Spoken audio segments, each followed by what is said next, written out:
Binabaha na naman ang EDSA dahil sa mga pag-ulan habang ang ilang bayan sa Batangas, Laguna at Cavite wala pa ring pasok dahil sa volcanic smog o VOG na galing sa Bulkang Taal. Magbabalita si JC Cosico.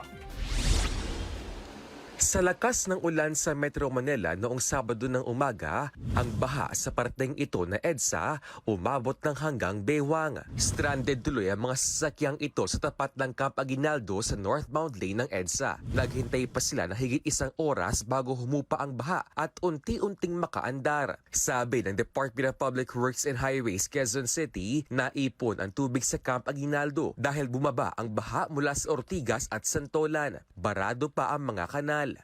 Yung mga inlets dyan sa EDSA, medyo nabarahan ng mga debris at saka yung mga basura. Kaya hindi dumalo yung agad-agad yung tubig din doon sa drainage.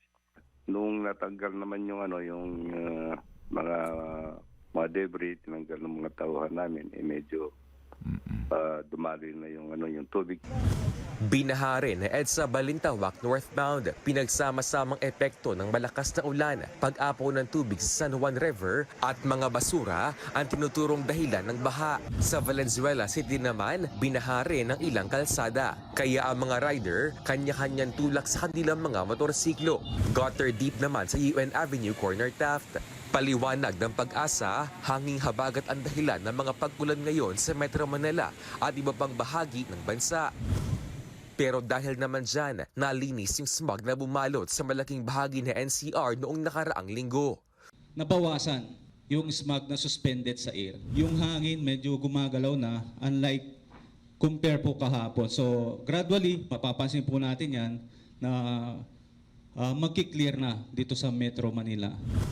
Base rin sa air quality monitoring ng Department of Environment and Natural Resources. Nasagod na ang air quality sa Makati, Pateros at Parañaque. Pero pinapayuhan naman nila ang mga nakatira malapit sa Taal Volcano na magsuot pa rin ng mask dahil ang VOG na nararanasan dyan ay dahil pa rin sa ibinubuga ng bulkan.